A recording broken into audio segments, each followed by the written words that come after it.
Awakening with Brahma Kumaris. नमस्कार and a very warm welcome to awakening with Brahma Kumari. ओम शांति। इन दिनों हम बात कर रहे हैं आप ही के सवालों की। जी हाँ, जितनी हमने पूरी श्रृंखलाएं की हैं उसमें बहुत सी ऐसी बातें थी जो शायद मैं उन सवालों को नहीं ले पा रही थी। तो आपके सवाल जो हमने आमंत्रित किए थे, ढेरों की मात्रा में हमारे पास सवाल है और हमारा हर बार कितना इस बार भी बहुत बड़ा सौभाग्य। हमारे साथ एक सीनियर ब्रह्मा कुमार ब्रिजमोहन भाई साहब हैं। तो चलिए आप ही के सवालों को लेकर उनके साथ मिलकर उन जवाबों को तलाशते हैं। आपका बहुत बहुत स्वागत। ओम शांति भाई। ओम शांति। हमने अगर हम देखें तो परमात्मा के उस एस्पेक्ट को देखा था कि कितने सारे बिलीव्स के साथ, जो खासकर भारत की हम बात करते हैं तो उसमें वो हम सब जो हैं उसमें रचे बसे हैं। कहा जाता है कि अध्यात्म और धर्म रचा बसा है। तो कल मतलब पिछली बार जो बातें हुई थी वो काफ़ी क्लैरिफाई हुई हैं। अगेन भाई साहब बात वही आ जाती है कि अनुभव की, हमारा पूरा जो बात है कहने की वही होती है कि अनुभव की कसौटी पर हम उसे देखते हैं कि अगर वो खरी उतरती हैं, लॉजिक पे आ जाता है तो वो सही लगने लगती हैं।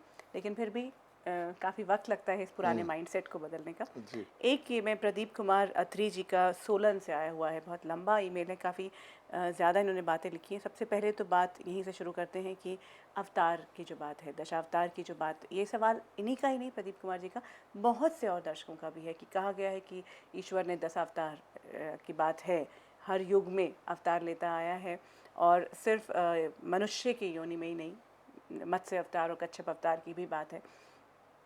तो वो अवतारों की जो बात है वो अब कहाँ तक सही है और उसका क्या रेलेवेंस रह जाता है?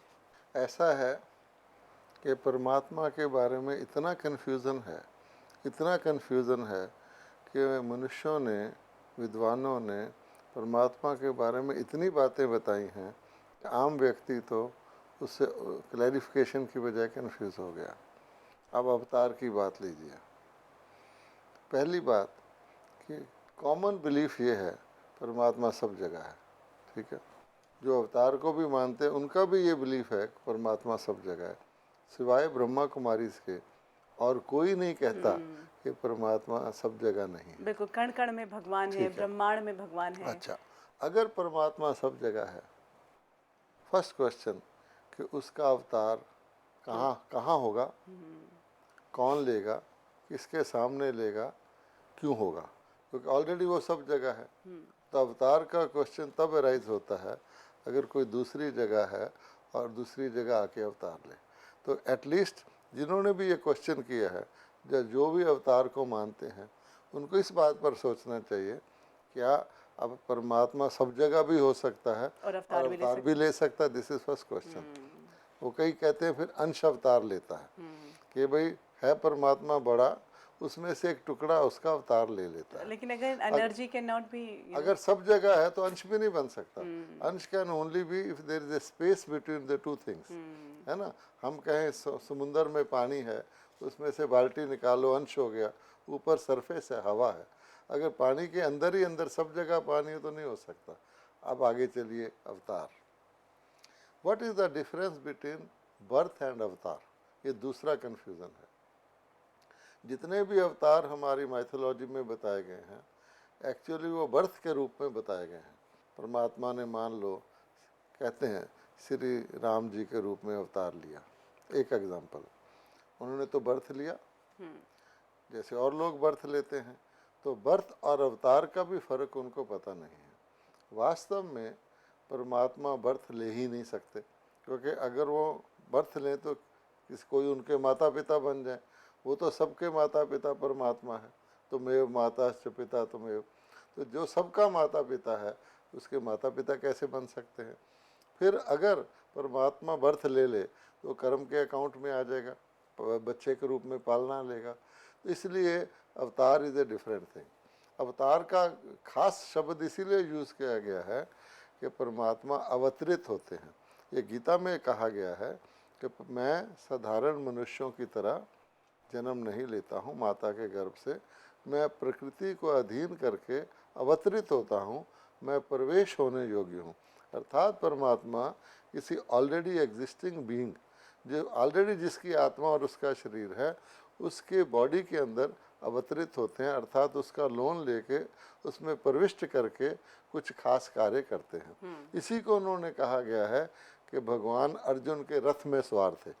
तो रथ मीन्स हियर नॉट जो 4 पहिए वाला, रथ मीन्स बॉडी, कि जिसका रथी अर्जुन था और सारथी भगवान था, यानी उसके साथ बैठे हुए परमात्मा थे।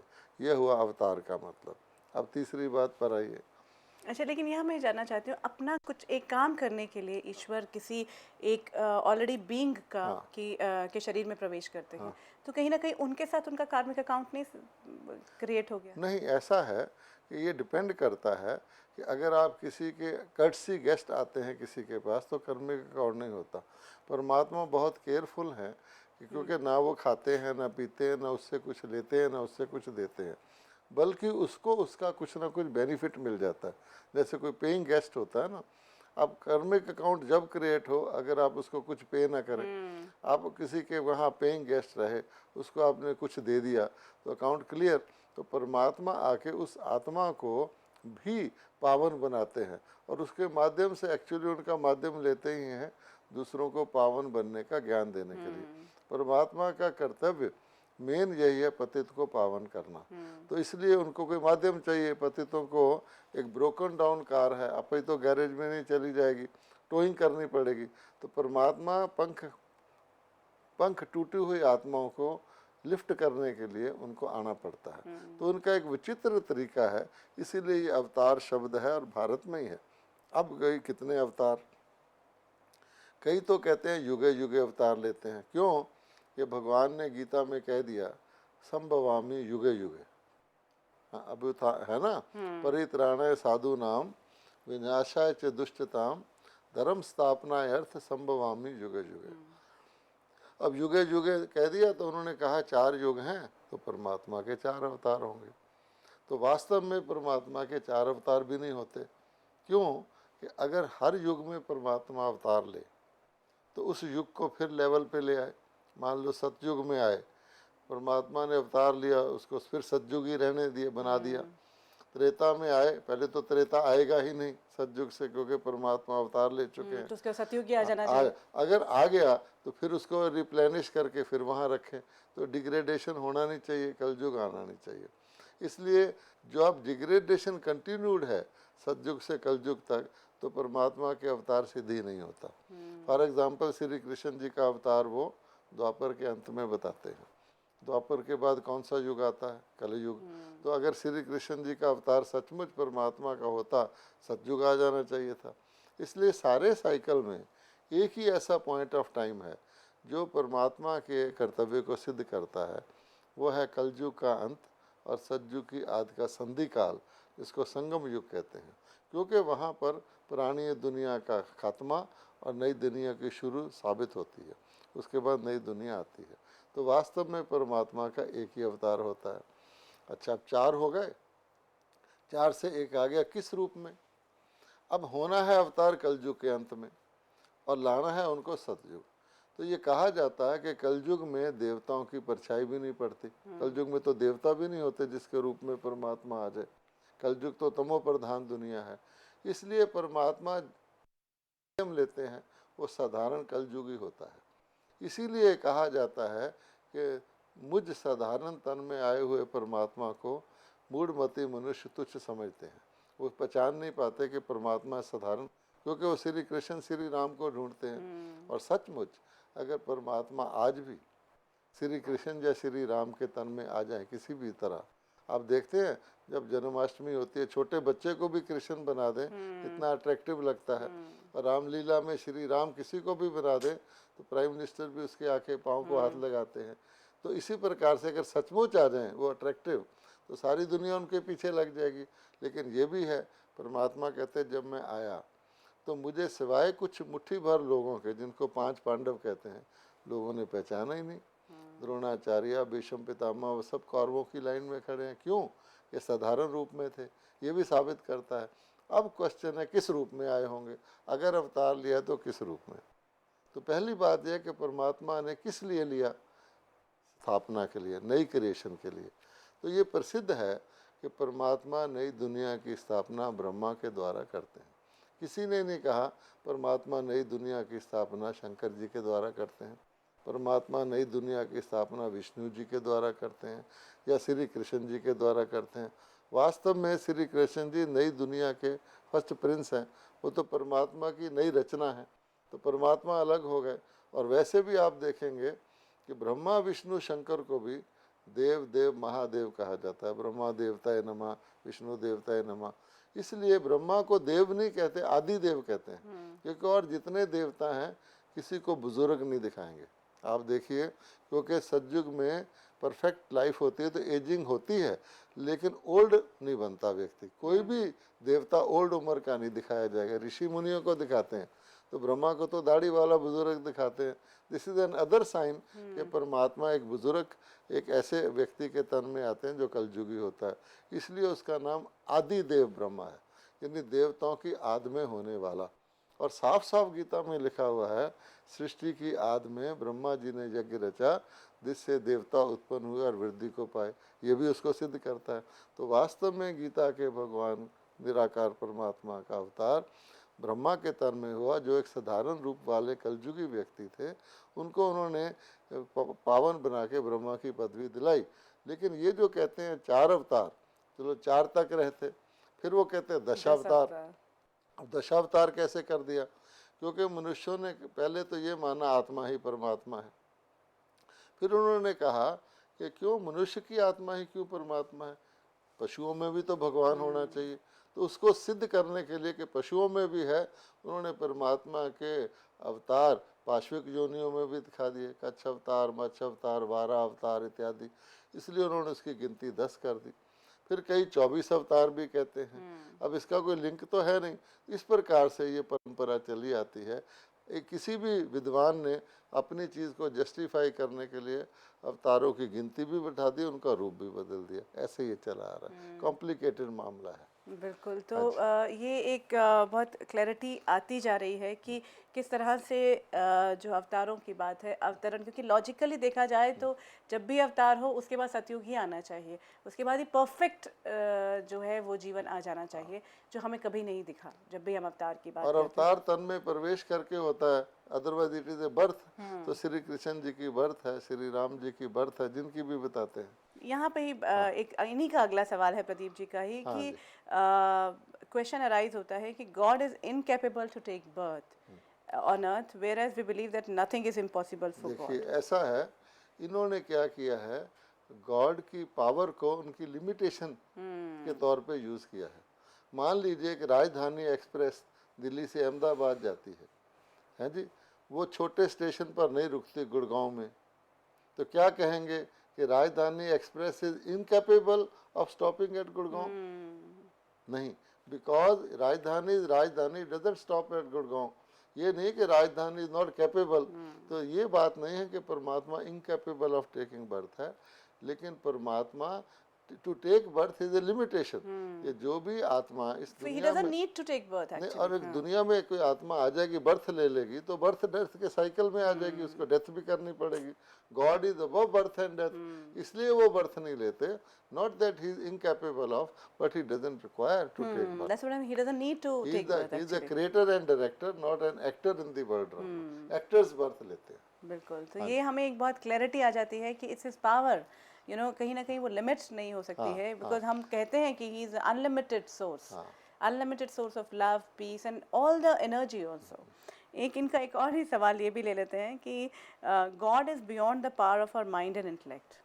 हमारे इंटेलेक्ट और हमारे जो माइंड के परे है वो, तो then while meditating we imagine God as a point of light and try to come closer to him or meet him. Is it possible? देखिए ऐसा है, ये जो कहा गया था ना कि God is beyond mind and intellect, इसका मतलब ये था कि कोई भी ह्यूमन बीइंग परमात्मा को अपने आप कॉम्प्रीहेंड नहीं कर सकता। सिख लोग गाते हैं, किसे न पाया तुमरा अंत, ऊंचे से ऊंचा भगवान, तुमरी गतमत तुम ही जानो।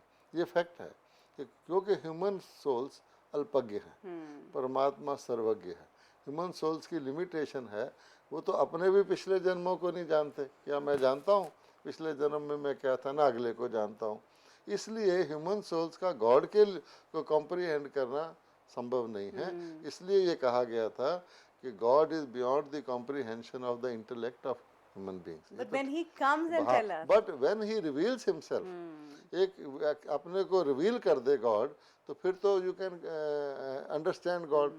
एक दादा के बारे में उसका ग्रैंडसन अपने आप उसकी बायोग्राफी नहीं जान सकता, but if the grandfather reveal कि हम ये थे बेटा, ये थे, तो बच्चा बता सकता है। तो when we talk of meditation, God has to tell कि मैं कौन हूँ, कहाँ हूँ, मेरे से मेडिटेट करो। इसीलिए राज योगा परमात्मा खुद आके रिवील करता है। गीता में कहा हुआ है, योग क्षेम वामे हम, कि योग का सिखाने वाला मैं हूँ। योग ईश्वर ही योग को सिखाता है। तब तक तो लोग मेडिटेशन जो सर्वव्यापी कहते हैं सब जगह, वो मेडिटेशन किसके साथ करेंगे? Therefore people were confused about meditation. अब कर सकते हैं। बिल्कुल वंडरफुली, बिकॉज अगेन जब उन्होंने आके खुद रिवील किया है, और ये सारा जो इतनी क्लैरिटी के साथ ज्ञान है, इतनी स्ट्रेंथ के साथ जो बात आ रही है, और जो जितना भी हमारे बिलीफ सिस्टम्स रहे हैं उनको भी लॉजिक की कसौटी पर हमें दिखता जा रहा है कि क्यों ऐसा होता गया होगा, क्यों ये कन्फ्यूजन्स क्रिएट होती गई। भाई साहब एक और ये सवाल लेते हैं कि इनका है विनोद अरोड़ा जी का। इन्होंने एक बहुत अच्छा सा एक एग्जाम्पल भी दिया है कि एक बच्चे को उनके पिता जो है वो बच्चा परेशान कर रहा था, तो पिता ने अखबार का एक कागज़ फाड़ के उसको दिया कि इसे वर्ल्ड की शेप बनाओ। तो फटे हुए कागज़ से कैसे बना सकता था वो, तो उसने पर बना दिया। तो बाप हैरान हुआ कि कैसे हो सकता है। हमेशा एवरीबॉडी नोज़ के पीछे उसके इंसान की तस्वीर थी। तो ये एक इन्होंने दिया है, बहुत अच्छा सा हमें लिख के भेजा है। ये कहना चाहते हैं कि प्री बर्थ और after that had happen and will happen, it's beyond our thinking. तो क्यों हम उसके बारे में बात करते रहते हैं, अपने प्रोग्राम में भी बात कर रहे हैं या श्रृंखला में बात करते हैं, उसकी क्या ज़रूरत है? उससे बेटर ये नहीं है कि हमें एडजस्टमेंट्स और हमें बताएं कि आर्ट ऑफ बेटर लिविंग क्या है? ऐसा है कि एक होता है आम खाना, कि मुझे आम चाहिए, मुझे पेड़ से कोई मतलब नहीं। तो आज की समाज में यही प्रॉब्लम है कि लोग सिर्फ आज को देखते हैं, इस बॉडी को देखते हैं, इस लाइफ स्पैन को देखते हैं, और इसी का आगा पीछा सोचते हैं। इसी वजह से वैल्यूज़ नहीं रही। पहली बात तो ये है कि ये जो बर्थ एंड डेथ है, ये जो फिज़िकल मैनिफेस्टेशन है, ये ले कौन रहा है? तो नेचुरली सोल ले रहा है। सोल ने बॉडी ली है, उसको हम बर्थ कहते हैं। आज हम बॉडी में, इसको हम लाइफ कहते हैं। कल हम बॉडी छोड़ देंगे, इसको हम डेथ कहते हैं। But I remain. तो अगर हम आर्ट ऑफ लिविंग भी रियल ढंग से जीना चाहते हैं, तो हमें ये पता होना चाहिए कौन जी रहा है। बिल्कुल, हमारी सही पहचान तो होनी चाहिए। सही पहचान। तो यही तो आज की मिस्टेक है कि without understanding who am I want to learn the art of living. अगर अपने आप को जान ले तो नेचुरली लिविंग आर्ट आ ही जाएगा। एक किसान जो है, तो एग्रीकल्चर यूनिवर्सिटी में डिग्री थोड़ी लेता है, उसको पता होता है कि सीड है, सीड से प्लांट निकलेगा। अगर हम यही ना जाने कि सीड है, हम समझे कि सिर्फ प्लांट को ही देखना है, तो कोई हमें कह दे सीड को बो दो, और सीड से तो घास निकल आएगा, वो समझेगा हाय मेरा तो सीड गया। तो therefore it is very important to know for anything, जिसको कहा जाता है पारदर्शिता, फार साइटेडनेस, त्रिकालदर्शिता।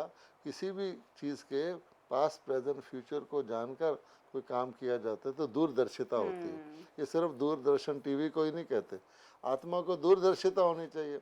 अब एक व्यक्ति को आधा आगा पता हो ना पीछा पता हो, फिल्म में क्या रोल हुआ है और आगे क्या लिपट चुका है, सिर्फ ऑन द स्क्रीन वो देख रहा हो, how can he learn art of living? वो तो बहुत इनकम्प्लीट सी चीज़ हो गई। इसलिए सोल के बारे में जानना आवश्यक है, क्योंकि present is linked with the past and present determine the future also. तो अगर किसी ने अपना फ्यूचर बनाना है, हम कहते हैं कि अपना फ्यूचर, आत्मा अपने कर्मों के हिसाब से जन्म लेती है, कर्मों के हिसाब से सुख दुख भोगती है, कर्मों के हिसाब से उसका फ्यूचर डिटरमिन्ड है। आई नीड नॉट बादर कि मेरा फ्यूचर क्या होगा। हम ये नहीं लोगों को चाहते कि जाने मेरा जन्म कहाँ होगा, ये वो, लेकिन at least we know coming events forecast their shadows. हमें पता है हमारा प्रेजेंट हमारा फ्यूचर डिटरमिन करता है, हम अपने प्रेजेंट को ठीक करें। बिल्कुल, हम हर बार ये कहते आ रहे हैं कि थॉट जो है वो डेस्टिनी तक का एक ट्रैवल है, एक जो एक पूरा एक जो सफ़र है, उससे हमने हर बार ये किया है। तो again understanding the one self actually completion में अगर हम समझते हैं भाई साहब, तो तभी हम इससे बाहर भी आ सकते हैं। अच्छा, एक ये सवाल मतलब what I want to actually compliment हमारे जितने भी परिवार के सदस्य या लोग हैं कि जो सवाल आ रहे हैं वो कहीं ना कहीं इस बात को इंडिकेट कर रहे हैं कि पूरा ज्ञान अंदर तक उतर रहा है। आप क्या कहेंगे इसके बारे में? नहीं, ये अच्छी बात है, क्योंकि आजकल के ज़माने में जबकि मटेरियलिज्म है, छोटी छोटी शैलोनेस है, उसमें इस तरह के सवालों का पूछना नॉर्मली एक बहुत स्पिरिचुअली एस्पायरेंट हो, स्पिरिचुअल एस्पायरेंट वही पूछता है। तो इससे अच्छा है, इससे लगता है कि जो कुछ उनको बताया जा रहा है they are internalising, they are deeply interested and they are benefiting. ये तो अच्छी एनकरेजिंग चीज़ है। It's seeping in actually. हाँ। ये है माय लाइफ, इन्होंने नाम अपना नहीं बताया है। खैर एनीवे इनका सवाल जो है वो अच्छा है कि अगर आप ये कहते हैं कि हम आखिर में ही परम धाम जाएंगे तो इसका मतलब किसी को भी मोक्ष नहीं मिला है। जैसे हम कहते हैं कि भगवान राम या पांडव उन सबको मोक्ष मिल चुका है, तो फिर नहीं मिला है क्या उनको मोक्ष? क्या वो फाइनली नहीं गए हैं वो आत्माएं? ये ऐसा है कि अपेरेंटली, क्योंकि हम लोग अपने पूर्वजों के लिए क्या समझते हैं, जिनको हम बड़ा समझते हैं, जिनको हम रिस्पेक्टेबल समझते हैं, जिनको हम समझते हैं कि अच्छी आत्मा है, उसके लिए हमने ये मानना शुरू कर दिया कि वो मोक्ष को प्राप्त होगी। मोक्ष हम समझते हैं कि बहुत अच्छी स्पिरिचुअल अटेनमेंट की हाईएस्ट स्टेज है, इसलिए रिस्पेक्ट के तौर पे हम समझते हैं इनको मोक्ष मिला होगा। जैसे नॉर्मली कोई हमारा नियर एंड डियर वन शरीर छोड़ता है तो हम क्या कहते हैं, लेफ्ट फॉर हेवनली अबोर्ड, पे स्वर्गवास हो गया। देखा तो नहीं हमने स्वर्गवास हुआ या नहीं, शायद ये भी ना पता हो स्वर्ग कहाँ है भी कि नहीं। इसी प्रकार के मोक्ष की बात करते हैं। अब यहाँ एक सवाल है बड़ा इम्पोर्टेंट। गुड सोल्स को, श्री राम को लोग देवता मानते हैं, भगवान के रूप में भी मान लेते हैं, चलो जीसस क्राइस्ट है, मोहम्मद है, महापुरुष हैं। एक तरफ हम कहते हैं कि परमात्मा मैसेंजर्स को, डिवाइन फादर्स को, सोल्स को नीचे भेजता है, किस लिए? दुनिया को ठीक करें। अच्छा, वो दुनिया में आए, दुनिया तो ठीक नहीं हुई, तो क्या वो अपना काम अधूरा छोड़कर मोक्ष में चले जाएंगे? You send someone for doing some work and that work is not yet completed, his life span is over, तो उसके बाद वो खुद कहेगा, आप कहें भी तो मोक्ष में चले जाओ, वो कहेगा मेरा तो काम ही पूरा नहीं हुआ। है ना? इस तरह से भी अगर आप देखें, बेसिक क्वेश्चन इज, क्या अच्छी आत्माएं ऊपर से नीचे आती हैं या नीचे से ऊपर जाती हैं? This is the question. क्या जो भी आत्मा परम धाम से आती है, क्योंकि परम धाम प्योर सोल्स की दुनिया है, वहाँ इम्प्योरिटी नहीं है, और उसमें भी प्योर में भी प्योर जो इस तरह की आत्मा है, श्री कृष्ण जी की, श्री राम की, वो परम धाम से आई ही क्यों? अगर उनको मोक्ष में रहना था, व्हाट स्टॉप देम? आई ना। अच्छा, आई तो जब कर्म क्षेत्र पर आ गए, एक एक्टर नाटक में आ गया, एक हीरो एक्टर, वो भी ऑर्डिनरी नहीं, उसको कहो तो एक सीन पूरा करके चले जाओ, no, hero actor, on that actor depend the whole नाटक। So therefore, logically also, and for all reasons, they can't go back. I and you and every soul, those who are asking this question, वो भी pure ही उतरे हुए हैं। Why we are here? इसलिए कि कोई भी ड्रामा जब चलता है उसमें आत्माओं का रोल होता है, स्पेशली इम्पोर्टेंट आत्माओं का, तो वो एंड तक पूरा होता है। नहीं तो यहाँ एक और सवाल ये उठ जाता है कि जो ऐसे pure souls, of course every soul has been pure, हर प्योर सोल ही उतरी हुई है, लेकिन जो ये ख़ास मकसद से चाहे वो कर आए थे, तो वो अभी भी अपना काम कर रहे होंगे अगर वो किसी भी बर्थ में है? ऐसा होता है कि वो भी फिर with the passage of time उसी में आ जाते हैं, उसी माहौल में आ जाते हैं। जैसे आप स्विट्ज़रलैंड से आए और एक गर्म इलाके में आ जाएं, हैदराबाद में आ जाएं गर्मियों में, तो आप क्या कहेंगे? बड़ी गर्मी है, बड़ी गर्मी है। भाई बड़ी गर्मी है क्योंकि आप स्विट्ज़रलैंड से आए हैं, पर आप हैदराबाद में आपकी जॉब लग गई है, धीरे-धीरे आप 6 महीने बाद कहेंगे ठीक है। इस तरह होता है। तो every soul when different and new finds things different and they speak of that, लेकिन after some time they also adjust to that। अब देखिए हिंदू लोग हैं, उनके कुछ सिस्टम से वो वेजिटेरियन थे, एक बीवी होती थी, किसी ने सवाल भी शायद पूछा था एक बारी कि मुसलमान को 4 बीवियां अलाउड हैं, अच्छा, now they are living together, तो सारी कल्चर का मिक्स होके लॉस किसको होता है? जिसकी कल्चर, सफ़ेद कपड़े वाले को दाग लगेगा ना, काले वाले को तो नहीं लगेगा। सो लाइक दैट, वो पहाड़ों की चोटियाँ अलग अलग हैं, ग्राउंड लेवल सेम है, तो धीरे धीरे वो भी इसमें रमा हो जाते हैं। That is why another messenger has to come. आप ये सोचिए कि अगर एक मैसेंजर भेज दिया बड़ा powerful, he would have should have done the job, लेकिन why another and yet another, कहते हैं वक्त वक्त पर भगवान अवतार भेजते रहे। अच्छा, अल्टीमेटली व्हाट हैपन, कुछ भी नहीं होता, दुनिया गिरती जाती है, then God has to come. ये सिस्टम है। And is part of the drama. Actually अगर हम इसको एक ड्रामा के रूप में अगर देखते जाएं, स्वीकार कर ले, तो फिर सारी चीज़ें जो है वो क्लैरिटी के साथ आने लगती है। तो इसको आप एक और ढंग से भी ले सकते हैं। एक बिल्डिंग पुरानी हो रही है, नई थी, नो रिपेयर्स, बीच में आई, रिपेयरर आए, क्या रिपेयर के बाद वो बिल्डिंग पुरानी नहीं हुई? होती रहेगी, और ज़्यादा होगी, और रिपेयर की ज़रूरत है। अल्टीमेटली वो रिपेयर करते करते one day it needs to be totally गिरा के दोबारा बनानी ज़रूरी हो जाती है। बिल्कुल, वेरी ट्रू। भाई साहब, आज और एक बार फिर पूरे टाइम साइकिल और परमात्मा से जुड़े बहुत से ऐसे सवाल, छोटे छोटे सवाल, ये सवाल आने बहुत अच्छा है। एक्चुअली ऐसा लगता है कि ये इस तरह के सवाल आना, लग रहा है कि अच्छा काम हो रहा है, काम सचमुच में हो रहा है। ये डायलॉग ही कहीं ना कहीं बहुत ज़्यादा क्लैरिटी देता जाएगा, और फिर जिस ट्रांसफॉर्मेशन के दौर की हम बात कर रहे हैं वो ज़्यादा दूर नहीं रहेगा। आज की आपकी इस पूरी बातचीत के लिए बहुत बहुत शुक्रिया। ओम शांति। ओम शांति। अपने सभी दर्शकों को भी एक बार फिर कहेंगे कि आप ना सिर्फ एक दर्शक हैं, बल्कि उसी परमात्मा की संतान हैं जिसके बारे में हम बात कर रहे हैं। तो कोई ऐसी बात, कोई ऐसा सवाल अभी भी आपके मन में है, जीवन से जुड़ा हो, चाहे आपका इंडिविजुअल सवाल हो, चाहे आपके जीवन में कोई ऐसा दर्द हो, कोई ऐसी परेशानी हो जिसका आप हल ढूंढ रहे हैं, आप उसका सोल्यूशन चाहते हैं, या फिर आध्यात्म दर्शन जिस तरह की बात हम कर रहे हैं, फिलॉसफी से जुड़ी कोई बात है, आपका हम स्वागत करते हैं। आप हमें ईमेल पर या फ़ोन पर संपर्क कर सकते हैं। If you wish to discuss your problem or have a question to ask or want to know your nearest Raj Yoga Meditation Center, call us on 099 99 744 555. Awakening with Brahma Kumaris का ये सफ़र आगे भी चलता रहेगा। अब आपसे विदा लेते हैं। ओम शांति। ओम शांति।